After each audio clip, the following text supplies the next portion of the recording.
844-45-BIBLE. Here is the latest news and information that impacts you. I'm Derek White. Yesterday, the Thomas County Sheriff's Office was in pursuit of a stolen vehicle around 1:30 p.m. The car chase ended in a field where the suspect took off on foot until being surrounded. A 5-hour negotiation took place before the suspect was apprehended safely. The Sheriff's Office wanted to thank neighboring counties Sheridan, Decatur, and Rawlins as their sheriff's departments were on scene for support. The Colby Board of Education met February 17th. Topics included how Colby Grade School has implemented a behavior response system that has had great results. Superintendent Katina Bren covered progress from the calendar committee on potential 4-day school week at Colby High School, playground updates, and a new lease for computer hardware for the staff and faculty. There will be a special board meeting this Thursday at 7:30 a.m. at the administration building for the purpose of personnel. On Saturday, a gas leak and building explosion has led to the evacuation in parts of Hutchinson County. Firefighters responded to a report of a gas smell at Staffan's Auto Parts, and as crews arrived on scene, the building exploded. In a social media post, Hutchinson Fire Chief Stephen Beer called it a gas-fed fire through a 10-inch natural gas line. Most of the fire was under control as of early afternoon, except for the street and sidewalk due to the gas leak. Those in the evacuation zone were sent an emergency alert, and the evacuation area could expand. Tomorrow at the Colby Event Center, the Colby-Thomas County Chamber is excited to partner with the Thomas County and the City of Colby to bring this educational and free workshop. Brenda Dietzman will be presenting on the dynamics of generational strengths and the differences in the workplace. As a bonus, enjoy a free meal generously provided by Vive Broadband. Register today at colbychamber.com. This Wednesday, head to the Colby Event Center between 8:30 a.m. and noon for the Youth Entrepreneurship Challenge. More than 40 businesses will be on display from Colby students pitching their products and services. Thomas County Economic Development is proud to host this for the 12th consecutive year, so be sure to check it out. For more information on this and other stories, visit nwksradio.net. Rocket 102.5. With your updated forecast, I'm staff meteorologist Paul Trombley from the Weatherology Weather Center. Mainly sunny skies today with daytime highs approaching 68. Winds out of the northwest, 8 to 15 miles per hour. Mainly clear skies again tonight. Lows dip down to about 32. A blend of clouds and sun tomorrow. Daytime highs approaching 71. Dry with temperatures above average Wednesday and Thursday, and highs from the low 50s to the mid 60s. Taking a look at the extended forecast, 67 Friday, 61 Saturday, and 62 on Sunday.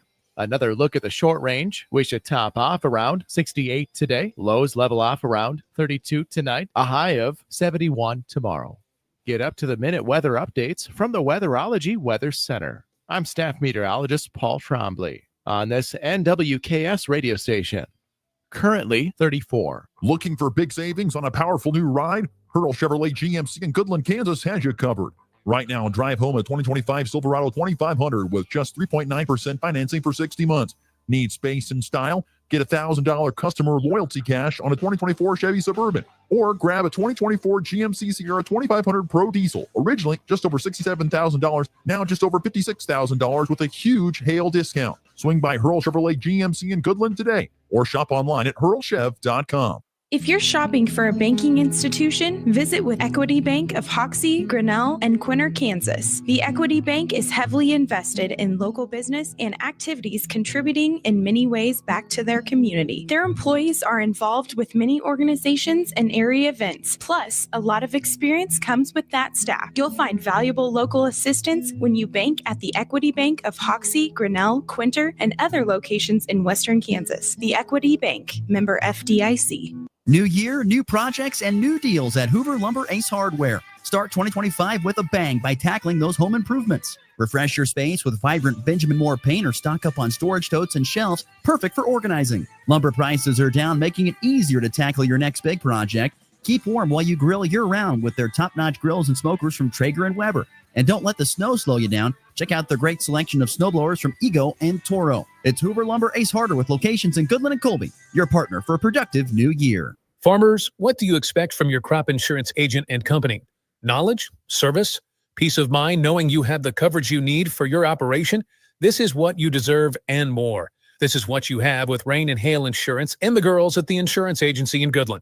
Now is the time to stop by the office to review and change your coverage before the March 15th deadline. Stop in and see Roxanne, Susan, and Judy at the insurance agency, located at 1020 Main in Goodland, or call 899-5011 for your peace of mind.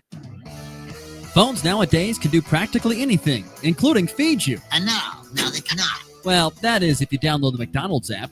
Use the McDonald's app to get deals on the food you love, including McCafes, soft drinks, fries, and so much more. Plus, keep up to date on what's trending at McDonald's with the latest promotions, events, new products, and specials. You can even order and pay from the app. So download it today and score from your local McDonald's at Burlington, Colby, Goodland, and Lamar. March is here, and you know what that means. It's time to put your basketball knowledge to the test with NWKS Radio's Bracket Challenge. Think you can predict the madness? Fill out your bracket with a shot at a stack of cash and, of course, bragging rights. Whether you're a hoops expert or just flipping a coin, everyone has a chance to win. Pick up your brackets on March 17th from the Cowboy Corner Express, Twister's Bar and Grill, Vince's GM Center, the Farmers State Bank in Oakley, and the Schooler Company. It's NWKS Radio's Bracket Challenge. You ready? Ready? 1, 2, 3, 4! It's time for the Morning Blitz with Ross Volkmer. If you want to win in football, it all starts up front.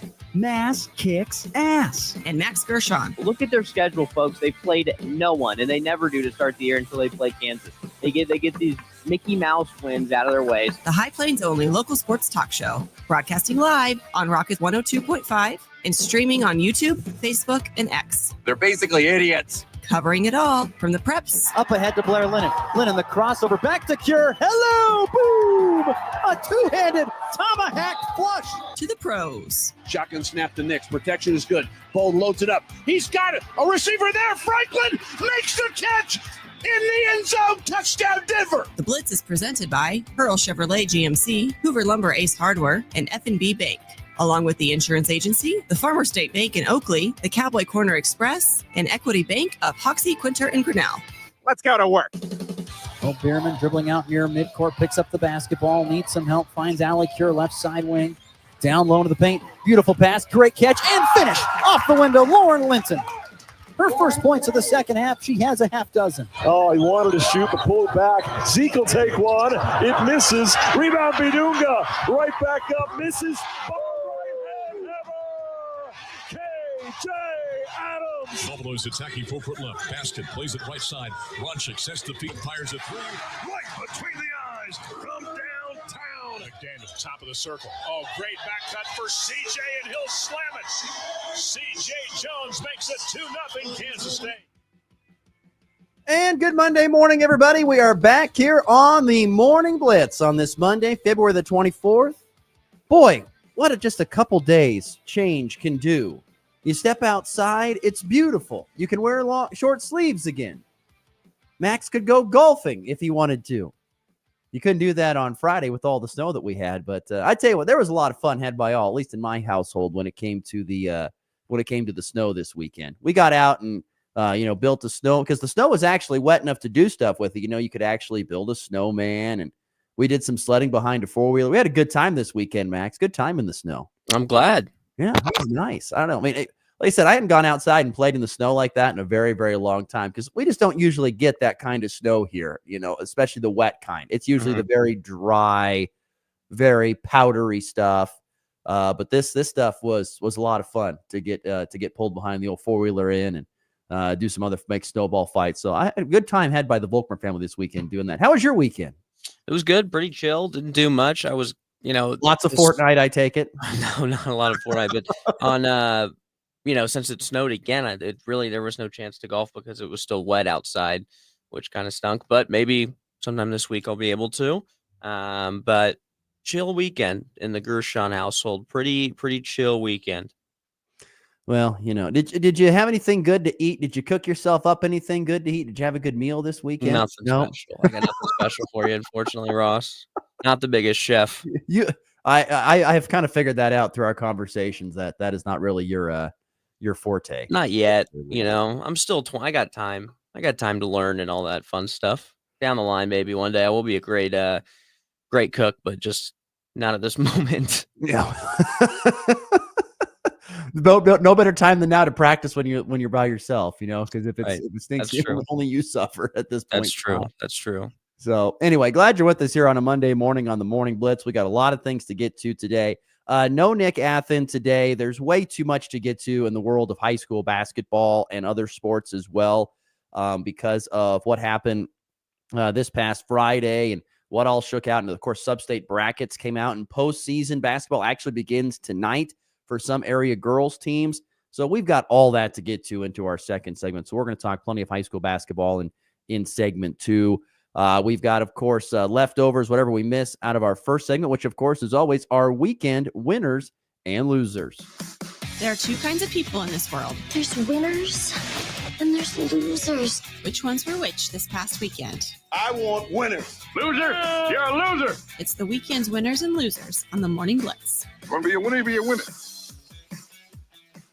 All right, so as we kick things off here on this Monday morning, where are you going with weekend winners? At least number 1, Max. Well, I'm going to go for the first time in a while, my Kansas Jayhawks basketball team, who got a much-needed dominant win at home against Oklahoma State. Ross, I wish that is there any way that the tournament can be played at Allen Fieldhouse?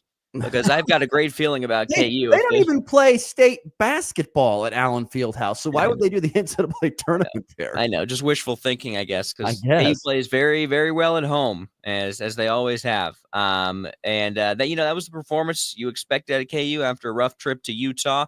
But this is what you expect to see out of this Kansas basketball team that's loaded with talent. Zeke Mayo 15, DeJuan Harris 14, Hunter Dickinson 16. I think the biggest story was Diggy Coit with 15, and then Flory Badunga with 16 rebounds and 21 minutes played. I mean, he's fantastic, and it's been so awesome to watch. He's been the real bright spot of this team this year. Is Flory, to see him continue to develop on the floor with his given minutes. But I mean, he split time, same amount of minutes as KJ Adams. I don't know if that was affected by the score at all, but really great overall performance. I was talking to some family members that are also KU fans, and, Bill Self has kind of mixed and matched with lineups this whole year. Man, I wish he would let Diggy start for a game over DeJuan. Man, I wish he could try to run just for one game, and I wish it was that last game, because that would have been a good chance. But I wish he would just go with Diggy, and then he would go with Zeke, Ryland, Flory, and Hunter, and have KJ and DeJuan off the bench. But that would never happen, because he loves those. He loves those too, so he would never put them on the bench. But I think that would be a very played a little bit out of position, though. Diggy at the 1, isn't Diggy a 2? I mean, he was playing the 1 a little bit against Oklahoma State. He can play it. You're taking away some passing, obviously, and you're taking away defense when you have Diggy in it instead of DeJuan. But boy, he can shoot, and when he gets hot, it's hard to stop, and that just opens up the floor so much. When he went on that hot spree. And but again, this is what you expect to see from KU. But again, it's not enough just to win this game. I hope that they play this with the same amount of anger that they did against Oklahoma State tonight against Colorado. You got to just keep playing with that same energy and that same, all right, now no one believes in us. We still have the talent, but let's play angry. They played angry. They had energy. When Hunter Dickinson had that steal and then the dunk on the other end, that was energy. They were missing that in Utah. They were missing that in those games. They've been missing that for a majority of the year, but it's easy to play with energy at KU. It's not, when you're at home and playing for KU, I should say. It's a little harder when you're on the road, and I want to see that tonight against Colorado. But good win, nonetheless. I would agree with you. I think David Coit or Diggy Coit needs to definitely get more minutes. I think he is a very good offensive player, highly skilled offensively. And so I do believe that he deserves a shot at playing some more minutes, because in his limited minutes that he has gotten at times this year, I feel like he has made the most of them, particularly offensively. And maybe there's a problem there. Maybe he's not as good defensively, and that's a reason why he doesn't get more minutes. That I don't know. Once again, I believe that he is a 2 guard more than a 1. So I believe that's probably why he plays more, or does not take the spot of DeJuan Harris, which you're not going to get DeJuan Harris. That is a multi-year starting point guard, floor general type guy on your team. He's never been much of an offensive threat. I have 14, 5, and 6, 14 points, 5 assists, and 6 steals. That's stuff in the stat sheet right there for Wando. But that's the guy that they want to have out there. That's the floor general, and those are the numbers that they will live with, even if it is 5 on 11 shooting. That's what they want. They want him out there to run the offense, get them set up, bring the ball down the floor. That's what they want. Now, KJ Adams is not, and I know you're talking about KJ, but KJ Adams is never going to be just an offensive freak. He's not that. He's pretty much a human pogo stick out there. He can jump, he can dunk. He really can't do a whole lot shooting the ball from outside of 10 feet. It's never really been his strength. So, you know what? He's just an energy guy and Bill Self and a defensive guy, and he likes that about him. Bill Self is old school, and he thinks we need to be better on defense first than we do on offense, and we can bring offensive sparks off the bench. So that's why I believe that, and like you've said before many times, I'll agree with you. I mean, those are his guys. He's been with them for multiple years now, in KJ Adams and DeJuan Harris. So of course he's going to stick with those guys. Even though Flory is very, very good and is another human pogo stick with maybe a little bit more offensive prowess in his game as he develops. But I would agree. I think Diggy Coit needs to get more minutes in some form or fashion. Because he can fill it up offensively and pretty efficient as well. Diggy and Flory just they play with passion that a lot of the other players are lacking, in my opinion. Those two play with youthful passion. Well, Diggy Coit's not youthful; he's older. Yeah, but Diggy plays with because Diggy's been all over the place with his colleges. I mean, he didn't have. I don't think he had any offers. He was at a D3 JUCO. Like he was at a small school and has worked his way all the way up to this spot that he's been in. So he plays with passion. And then you have Flory, obviously a freshman who plays with extreme passion. And it shows on the court when those guys come in. So, I mean, it's great to have off the bench. But I just think the offense, a lot of the times this year, has lacked so much where you need five. You need five guys that can go up and score a bucket when they need to. And that's just not what the starting five has right now. But DeJuan played great and on one of his best games this year. So hopefully it continues tonight. But yeah. Yeah, speaking of tonight, they're going to take on Colorado at the CU Event Center. They're coming off a win over Baylor over the weekend, is Colorado, which is why they're kind of a mini winner for me because they've won 2 out of their last 3. It was a very, very difficult start for Colorado basketball, and they have found a way to kind of put it together here over the last couple of games. Like I said, they have gone now 2-1 in their last 3 games, and they're going to be at home. And this, I tell you, the thing that stands out to me the most about tonight's game is the tip time. 10 o'clock Central, 9 o'clock Mountain. I mean, they are playing at everybody who pretty much is going to watch this game's bedtime is when they're going to start this game at 9. And usually that means it's going to start about 10 minutes after because the other game's going to run into it. So it's probably going to be around 10:10 Central time that they're going to play this game. Are you going to stay up and watch this whole thing? Oh, yeah. Good for you. Well, depending on the score, if it's a blowout, then I might go to bed. But I'll watch it until it's not fun anymore. But as a fan, I kind of like it because there's nothing to watch at late at night like that. So I love late night sports. The back of my eyelids is something to watch for me. Well, you've got some kids. You've got some kids. 10 o'clock might be we have different bedtimes, Ross. Oh, there's no doubt about that. There is no doubt about that we got some different bedtimes for sure. All right, weekend winners. I'm going to go to wrestling here this weekend. Congratulations to the 33 boys state qualifiers for state wrestling here this past weekend. Across our Western Kansas region. Once again, the domination was done by Hoxie. They took home the top spot at the 3 through 1A Cimarron Regional. They had 11 wrestlers qualify, and of those 11 wrestlers, 8 of them were regional champions. Braden Wilson, Ian Giancola, Cash Litz, Chase Meyer, Edson Moreno, Duncan Bell, Easton Nicholson, and Sam Watkins. So of the 11 that qualified, 8 of them are regional champs. Their domination it continues every single year. Does Hoxie, who took home first there in Cimarron. Other good showings from teams like Decatur Community. They finished in the top 5, led by 157-pound champ Josiah Pattengall, the great running back in football for the Red Devils. And then Rollins County also in the top 5. They didn't have anybody win a weight class. They had a lot of guys, though, finish in the top 4. Oakley's Carter Creer won first at 138 pounds. He was the only Plainsman to qualify, which is a bit of a surprise because Oakley's always had a really good wrestling program. Only have one of them is a little bit interesting. And then in 4A at Abilene this past weekend, Colby, another great showing.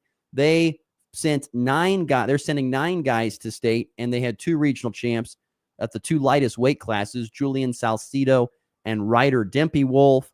So Colby and our friend of the program, Cole Garcia's crew, had a really good showing this past weekend. And then Goodland, they qualified 3 wrestlers for state. So once again, the wrestlers that qualified mentioned Julian Salcido, Ryder Dempawolf, Simon Salcido, Nathan Schrader, Talon Wark, Eric Schrader, Dawson DeGood, Kai Lanning, and Cam Lilly. Those are all the guys that qualified for Colby. Goodland will be sending Traven Conger with Omar Gonzalez and Logan Franz. There are 3 guys that'll be going from there. And then at the 3 through 1A regional, I mentioned all the Hoxie champions that are going. The non-Hoxie champions that are going will include Gunnar Wendt. I think it's Wendt or Wenty. And then you've got Giovanni Gomez going as well. There's just so many guys that are going for Hoxie. Let's see.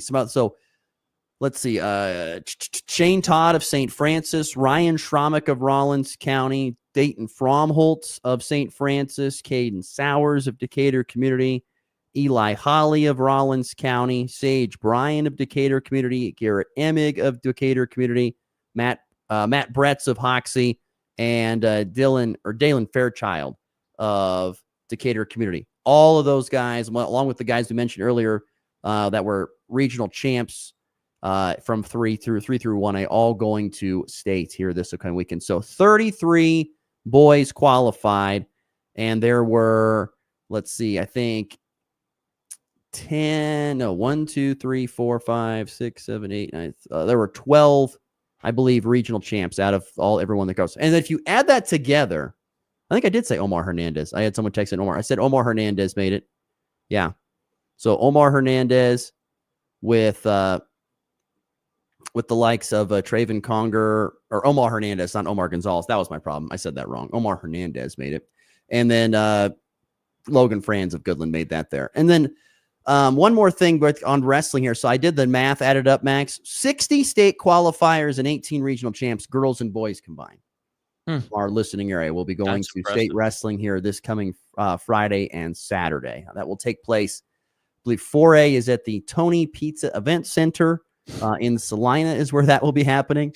And then Hayes, the Gross Memorial Coliseum is where 321A will be going for that. So congratulations to all the wrestlers. Phenomenal showing, but like I said, 33 guys qualifying for state, added with the 27 girls, 67 state qualifiers, and 18 regional champs, boys and girls combined, over the past couple of weekends that are going to state here this coming week. So congratulations to all those who qualified or are making the trip to either Salina or to Hayes here this coming weekend. So there you go. That's one of my big winners. What else you got for winners of the weekend? My other winner of the weekend is the Colorado Rockies for making a headline. They were everywhere on MLB Network and ESPN because of this. For people in the video stream, you can see, but it is one of the craziest spring training bat flips you will ever see by Zach Veen, who flipped his bat and almost took the head off of the pitcher in a spring training game. I mean, you don't see anything like that too often in spring training. I don't know if he did it on purpose, if it slipped out of his hands, but the bat went straight towards the mound. And just I know you just saw it for the first time there, Rob. What do you think about that? A bat flip like that in spring training? I'm trying to. Yeah, so imagine he's a left-handed hitter for those listening on radio. He takes a huge swing and just belts it to right. I mean, it is gone. I'll give him that. I mean, it is way gone. And then the pitcher, this, of course, against Arizona, of course it was. And then he flings the bat back on his recoil off of his follow-through, and it pretty much lands it kind of bounce up next to the pitcher. Oh, golly, probably within 5 feet of him. Yeah. 3 to 5 feet. It's close, but I mean, it's not like he flung it at him, but recoil came back. He puts his hand out like it was an accident, which was the interesting part about this clip is like, but I don't know. I don't know what to think about it, but a spring training bat flip for the ages from Zach Veen of the Colorado Rockies.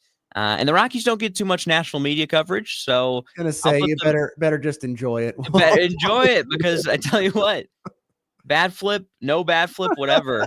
They're getting some coverage for a spring training bat flip. So Rockies are a winner of the weekend. Speaking of spring training, I've noticed I always keep track of the standings. I always track the standings in spring training. And I say Royals are off to a good start. Rockies are unbeaten, or Rockies are off to a good start. Never good, folks. The Royals have a good spring training. The Royals have, I don't know the last time the Royals didn't have a good spring training. They always have a good spring training. Never good to have a good spring training. Diamondbacks are 0-3. I'm feeling a World Series, baby. 0-3. I'm telling you right now. If you have a great spring training, it means you've got a dumper of a season coming your way. And if you don't, then that means you're going to have to see a solid year. I'm telling you now. Spring training. You agreed with me, last week. I kind of, because the Royals have always been good at spring training, and then they have turned out to be bad. But I don't know. Now that the Royals have been having a good start, I might be thinking a little bit differently about it. Nope, I'm sticking to my guns on that one for sure. Speaking of baseball, another winner of the weekend. How about Kansas State baseball? The Wildcats started the year off rough. They went 1-3 in their first weekend series in Conway, South Carolina.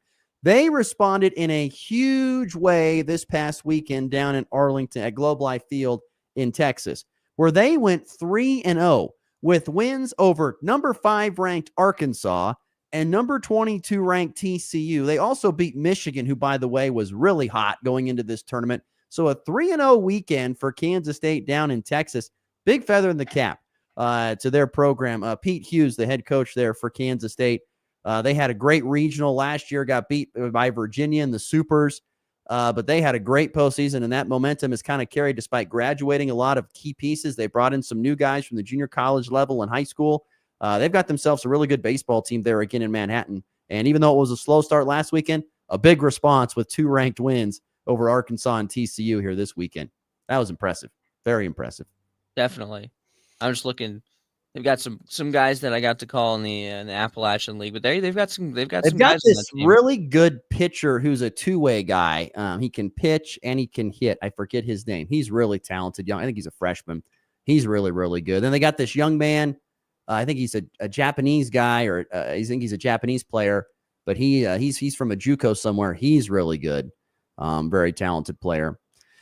And I also want to throw in one more quick winner here before we get to losers, but Drake men's basketball. Everyone knows I've got my love for Drake men's basketball, but yesterday they captured at least a share of the Missouri Valley Conference. Now, they have 2 cupcake games the rest of the regular season against some of the lower half teams in their league, so they're going to more than likely win this whole league in the first year of head coach Ben McCollum. They are 25-3.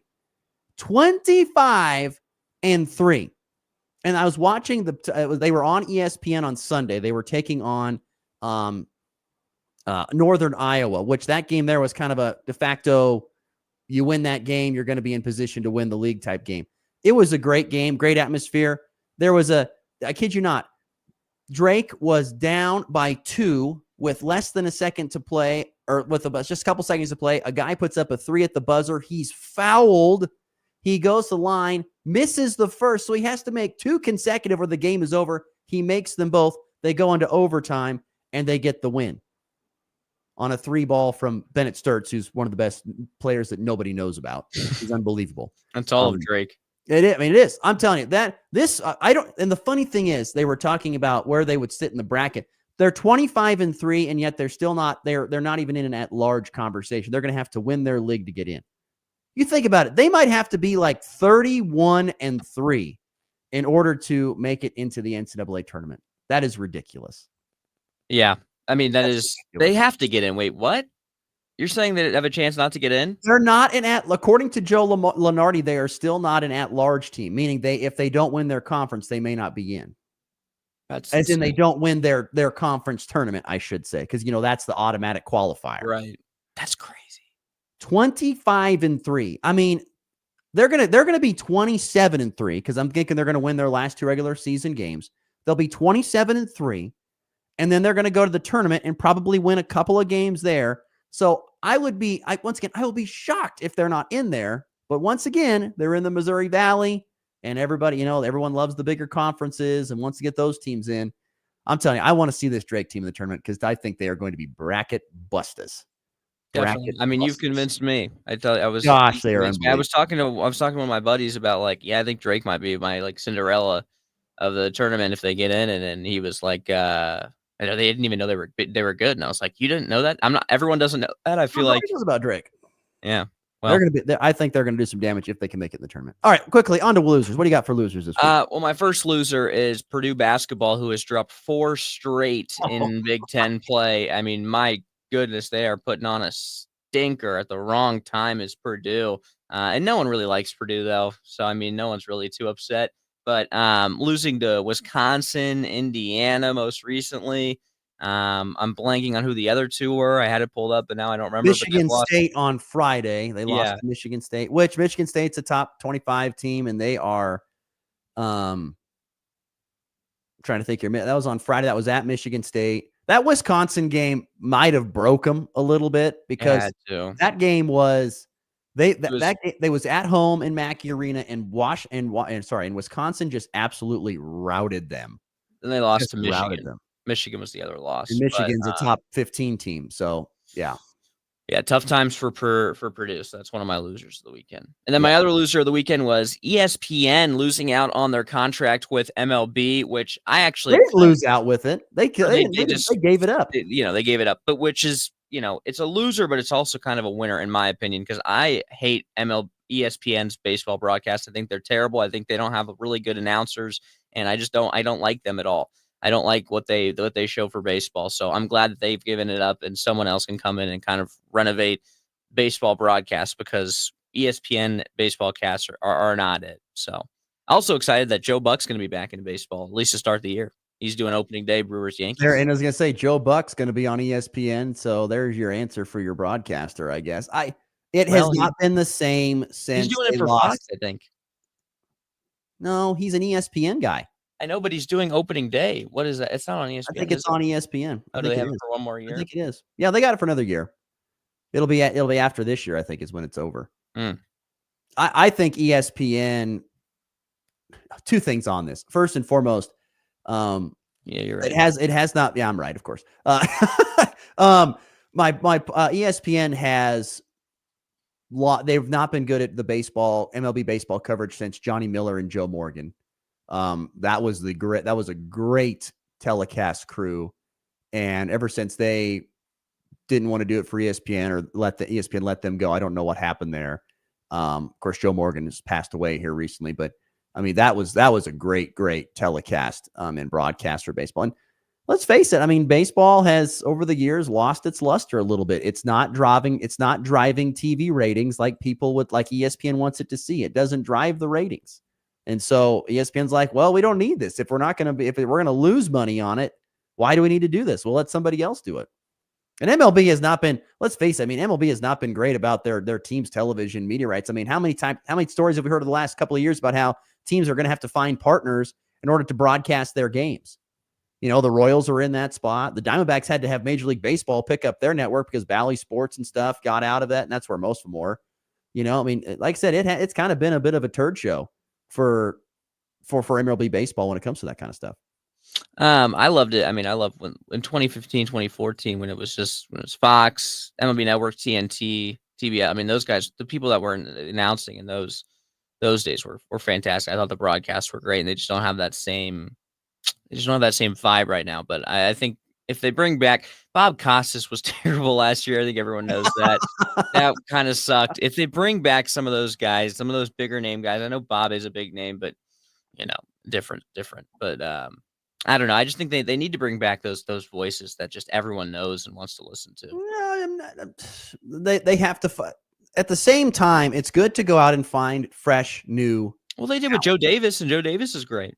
That's my point. Go out. But I'm just saying the ones that the ESPN people that they had going. I mean, the color, everything. I couldn't. It's not my favorite. So I'm not saying it glad they're I would say ESPN is not going to take something in today's economy that's not going to make them money. And so they're like, this is not making us any money. We don't care. We'll step away from this. Someone else can take on this. Guarantee it. I would hear. One more quick loser for me. Kansas State men's basketball. Boy, it's been a rough go here as of late. Remember where we were just a week or so ago? We were talking about this team that had won, 6 in a row and feeling so good about, maybe they have a backdoor chance of getting into the tournament. It is all gone now. I don't, unless they win the Big 12 tournament, I just don't see it happening. They shot 33% from the field yesterday. in a 66-54 loss to Arizona State. And so now they've lost 3 in a row. They lost their Utah trip swing against BYU and Utah, and now they've lost to Arizona State in a very low-scoring, non-offensive game. Is bad. It's bad. Very, very bad. It's bad. It's crazy what a week will do. 2 weeks will do. It's amazing. It's amazing. And that's the thing, like, if from a Kansas perspective, because you're still in the hunt for a tournament bid, if you can put it together, you're still highly talented and you can still do a lot of damage. You still get your team like Kansas State's dug too deep of a hole. Even though they are talented, they've dug too deep of a hole to get out of this one, in my opinion. Definitely. Well, it just goes back to the beginning of the year. You can't lose those games. You just can't. And they did. I know they got hot, but they never really deserved to be in just because of those losses at the beginning of the year. You can't lose those games. Wichita State really stands out, but yeah, it's tough. I really thought that they had a very, very good chance to push that to the Iowa State game and win, and you've got a very good shot to be in. And they kind of fell back to where they were. Yep, they have regressed. I would agree. All right, we got to get to a break. When we come back, we're going to dive into some high school basketball from Friday and also look ahead to the postseason, which gets going today for some area teams. We'll get to that next. You're on a Monday edition of the Morning Blitz. At Next Tech Wireless, we're committed to delivering more than just quality wireless service. We're here to provide you with exceptional customer support every step of the way. Experience our service risk-free for 30 days. Plus, for a limited time, get an iPhone 16 Pro Max on us when you buy one with our best plan and handset protection. Next Tech Wireless, connecting Kansans. It's time for a check of the markets with the Anderson Trade Group on the Kansas Farm and Ranch Radio Network.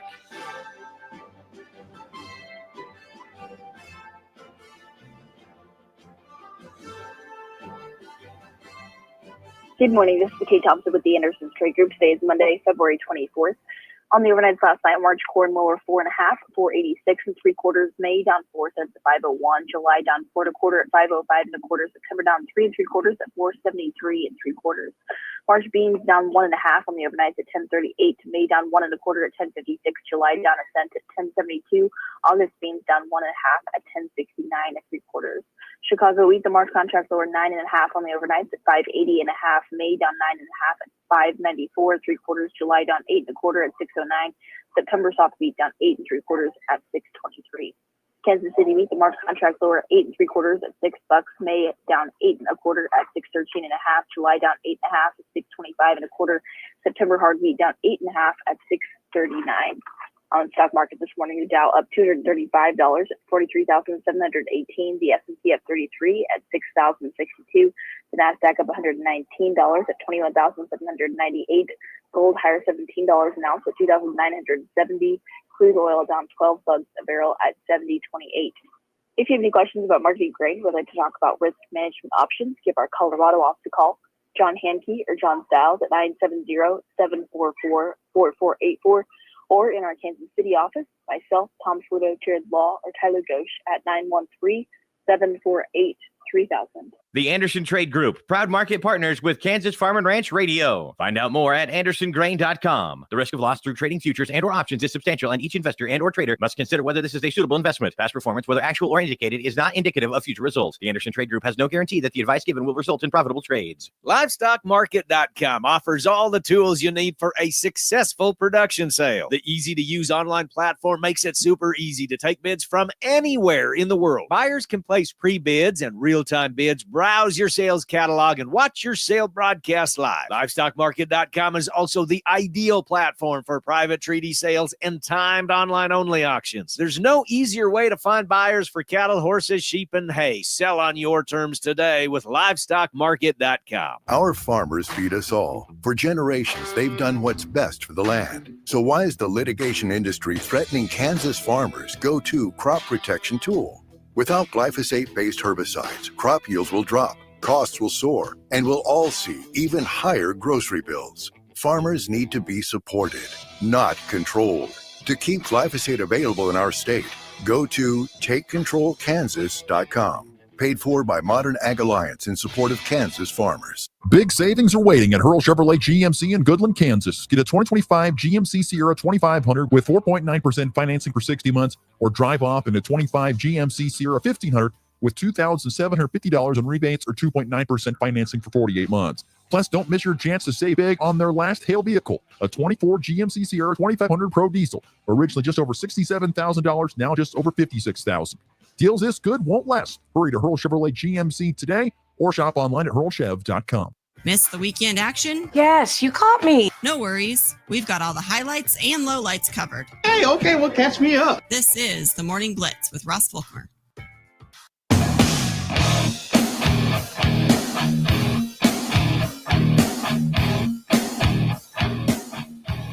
All right, we're at 7:42 Mountain Time, 8:42 Central Time on a Monday, February 24th. Going to be a beautiful day today. Temperature is going to be in the mid-60s.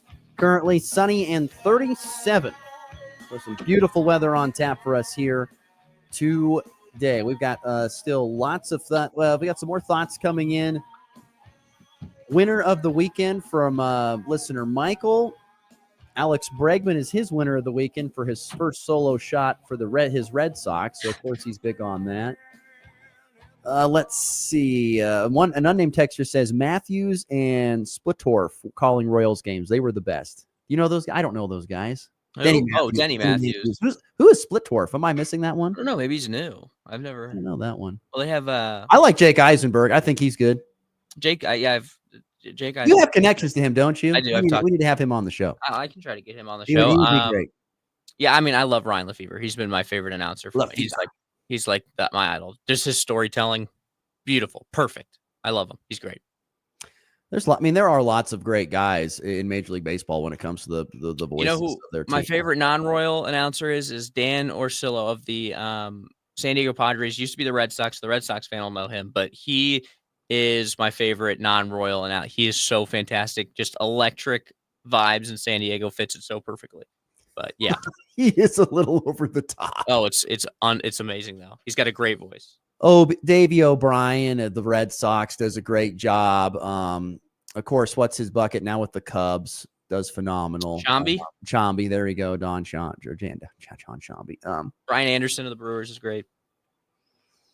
I'm more into the radio guys, honestly. I like baseball's a radio sport, you know. I get that. It's about storytelling through and then painting pictures. And there's some of those guys there. We'll have to get into that more as the baseball season gets even closer. As we get into the dog days of the baseball season, we can talk baseball announcers. Anyway, lots to still get to here on the show, but I want to dive into a big storyline over this past weekend was, of course, sub-state basketball. The brackets are out, and we know who's playing who and where and when. And but I want to go back to Friday night, talk about a couple of scores here real quickly. Starting first and foremost in girls scores, Oakley over Shiloh, 55-37. The Lady Plainsmen have had a great year, by the way. They have won 14 of their last 16 games. And they had a dominating win over Taylor McCarty and her Shiloh squad on Friday. Wallace County has also had a really good year. They're a top seed in their sub-state, 64-42 over Stanton County. St. Francis fell to Greeley County, 48-33. Quinter beat Decatur Community 65-45. They've had a great season. Rollins County beat Dighton 48-42. Hoxie, in a little bit of surprise, had their 7-game win streak snapped. They lost by 10 to Peaburg, 55-45 on Friday. And Wheatland Grinnell with a convincing win over Triumph Plains Brewster, 64-19. Another really good team in our area, Wheatland Grinnell girls. Boys scores, Hoxie beat Phillipsburg in overtime, 72-68. There was a lot of overtime in boys. Quinter over Decatur Community, 50-46. St. Francis lost to Greeley County, 64-41. Oakley with the win over Shiloh, 81-46. Rollins County bested Dighton, 63-28. Wallace County beat Stanton County, 61-50. And of course, Colby hosting Hugoton girls with the win, taking down the Lady Eagles 50. Well, I should say Colby beating Hugoton. Can't say Lady Eagles. They're the same Lady Eagles. 55-31. The final score for the girls to finish 12-0. What was that scene like as they captured a GWAC title? Kind of just like business as is. It was really great talk with Coach Walker after the game, just talking about 12-0 for the first time and in the conference history, and that's kind of just a spot that it can be tied, but it can't be beaten unless they add more games to the schedule. So it was really cool. And the senior night, all of that was really cool, and they had a nice video for the for the Lady Eagles, and I got this. I forgot I had this here. I got this towel too they gave me, which was nice of them. I think I have it. There you Nice. go. All So there you go. signed. I got a too? gift. All Huh? signed. Yeah, all signed by you the need to hang seniors. that up. I don't know I why. know. That's That's why I have it in here. I'm gonna put it. I'll find probably right there. Well, Yeah, I'll good see plan. if I can. I'm gonna put it somewhere. Very It was cool. nice to them. Thanks to them. Yeah. So good. Just a fantastic season from the Lady Eagles, and they, have one of those one seed. They have the 1 seed, and they will be hosting. Now hold on, let me pull it up. I forgot the school name. Nickerson, right? Yeah, that is who they will be hosting. 1 versus 16. That is a team that is 1-16, and they have lost by some big margins. Boy, they have fallen on year. hard times. It was just a few years ago. Nickerson was playing in the state semifinals. Yeah, they will fallen on hard times. Yeah, different look this year. I was looking at it last night. There were some wide margins that I saw in their girls basketball schedule this year. Let me see. Here we go. Yeah, they lost 60-4 to Haven, 71-5 to Cheney. There's a reason why they're 1-19. 1-19. There's a reason why. Their one win was against it was a 34-31 win versus Kinsley. Was their only win. So, but that's the reward you get when you go undefeated in the GWAC. You go 18-2 overall. That's the reward you get. And their only 2 losses was to Hoxie and of course Hayes, which is a 5A school. So just an overall really impressive season from the Lady Eagles, and they have a lot more ahead of them. I have a good feeling about, and they've got bigger goals to accomplish.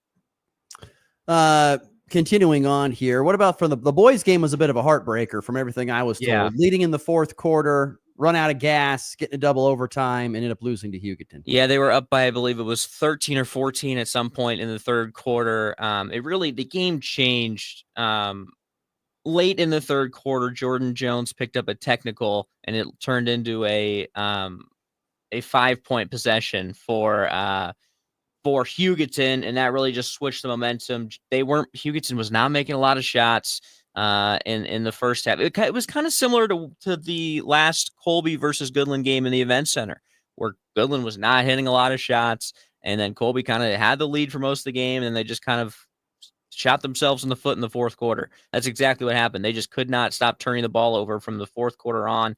Guy Tubbs was fantastic at 23 points, and a lot of those were big free throws. But just not enough. Jay Acosta, again, the guy's fantastic. Had a big shot, had a couple big shots, leading them to eventually the win. But it was a good atmosphere. It was kind of, I'm at the left side of that scores table. So the left of me is all the Hugoton bench and all the Hugoton. There was some good trash talk, I gotta say, from that Hugoton side. There were some. They were into it. That's all I'll say. But I'm not surprised. Yeah.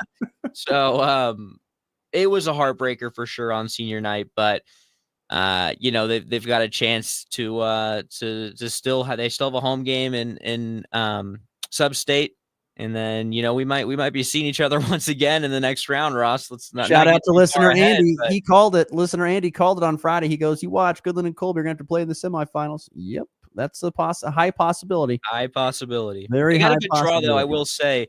From talking to people after the game, it seems like Russell was a pretty good draw. Who has for the first round as far as a 7 seed goes, 7 versus 10. Yeah, I would say that's a pretty decent draw. I think it'll be fine. I think you'll see a lot of GWAC schools advance into the next round. Yeah. I believe that. What happens after that, I don't know, but I think you'll see a lot of GWAC schools advance into the next round. From Goodland's perspective, Friday night was the highest of highs and the lowest of lows. That's kind of the way to put it. The Goodland Cowgirls, visiting with Bill Bierman prior to the game, you could just sense there was a different energy in kind of his tone. And he was talking about, he goes, I'm fired up for this game. And I think our girls are, I hope they are. That's what he said. And boy, if they weren't fired up, he spoke it into existence because they were fired up. And they took down number 9 Holcomb 53-42 in their most complete played game of the season. They were great defensively, forcing turnovers, hands in passing lanes.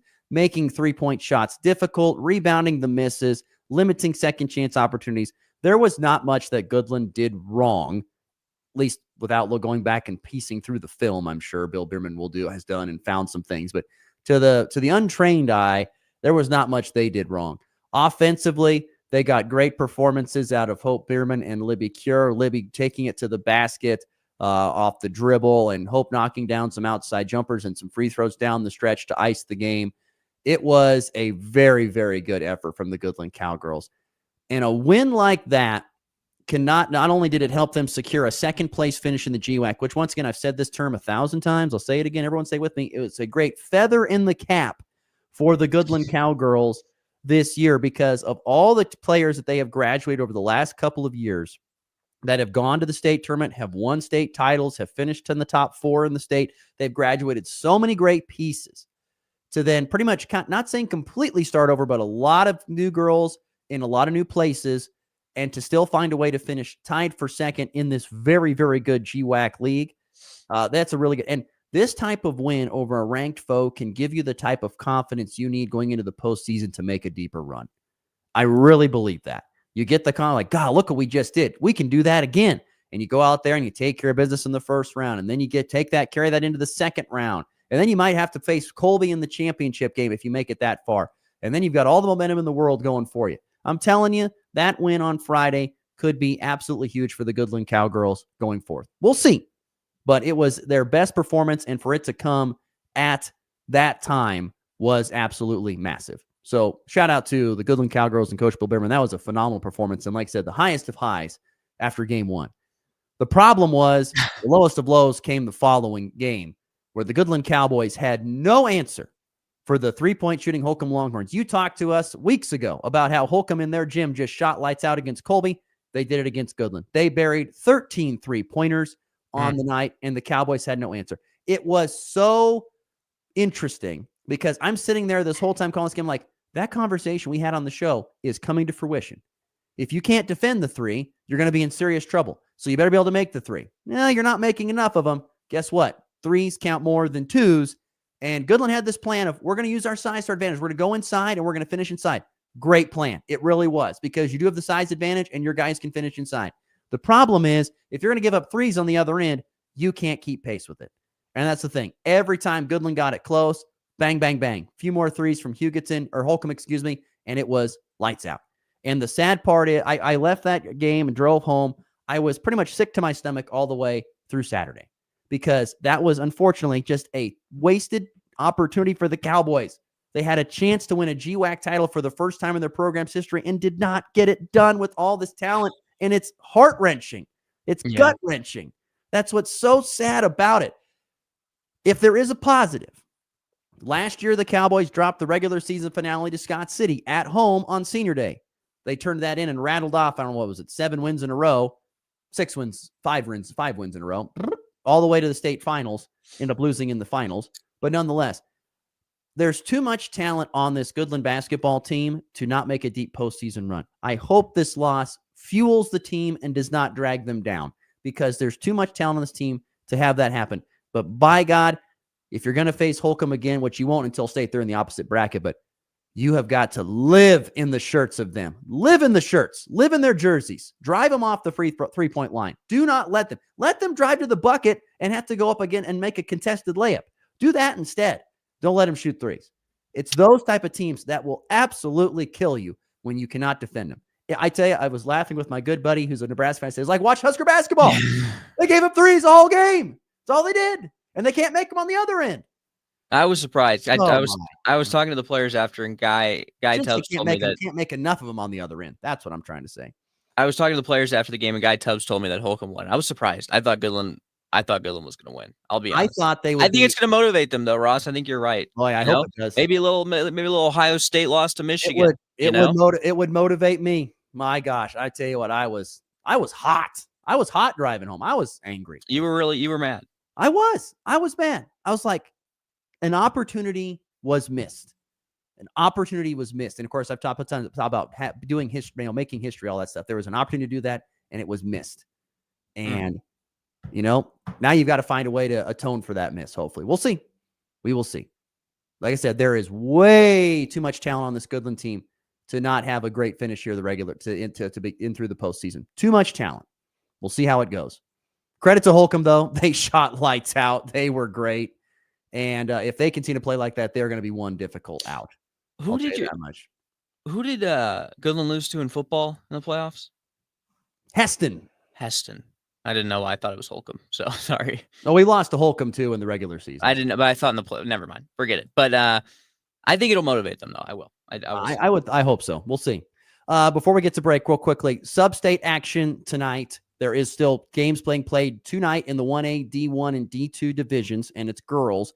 So you've got 8-seed Weston hosting 9-seed Otis Bison, 5-seed Golden Plains hosting the 12-seed Chase, 11-seed Tri-Plains Brewster playing at the 6-seed Dighton. Greeley County is the 8-seed hosting Ellis.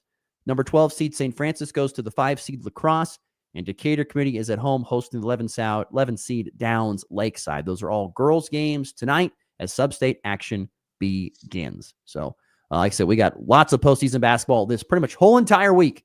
We will be looking back at those scores tomorrow and what boys' games to look at for Tuesday on tomorrow's show. Let's get to our final break and back to wrap things up next in Blitz. Your Shawnee County Hospital in St. Francis is improving health with access to quality care. Whether you're looking for primary care, wound care, physical therapy, cardiologist, or anything in between, Shawnee County Hospital can help. For info, visit their Facebook page or call 785-332-2104 or visit them at ShawneeCountyHospital.com. The Shawnee County Hospital, located on 210 West Street in St. Francis. At FNB Bank, we know family comes first. Whether you're opening a savings account for your kids, buying a new home, or planning for the future, we're here to help every step of the way. With personalized service and flexible options, we make banking easy for your growing family. FNB Bank, serving families, strengthening communities. Member FDIC, Equal Housing Lender.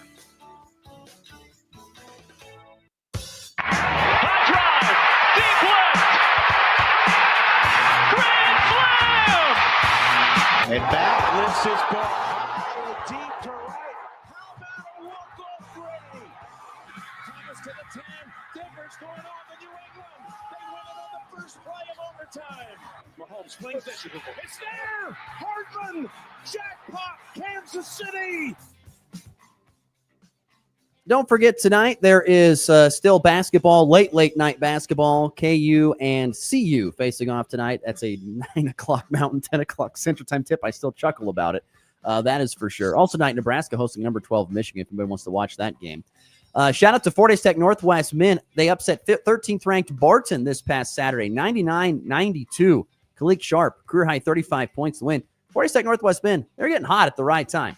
They're rolling down the stretch here, feeling pretty good about themselves. So make sure you catch your college basketball here tonight. What do you got for the walk-off? Shout out to my boy, my two prospects, my favorite prospects on the Royals right now. Carter Jensen with the bomb, Jack Swaglione with the bomb for the Royals. 115 off the bat and 435 feet of pure Floridian power from Jack Caglione. Boy, I'm excited. Ross, and I think he might be up quicker than people expect, and a lot of hard conversations to be had with what the future of the Royals catching position looks like now that Carter Jensen is really starting to pick it up.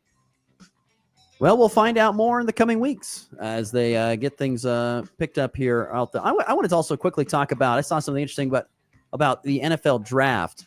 It looks like as if Shadur Sanders is not going to work at the combine. Why is he not doing anything? He hasn't thrown. He hasn't done anything. He's too cool. He's one of those guys that thinks he's hiding something. He's just one of those guys that thinks that he's nothing left to prove, and it could only hurt him to go to a combine. He's one of those guys that feels that way. That it only could hurt me if I go to this thing because I've shown everyone what I can do. So I don't know. Is that the right thing to do? Is that the wrong thing to do? I'm not an NFL player. You don't like to compete, is what it shows me. You don't like to compete.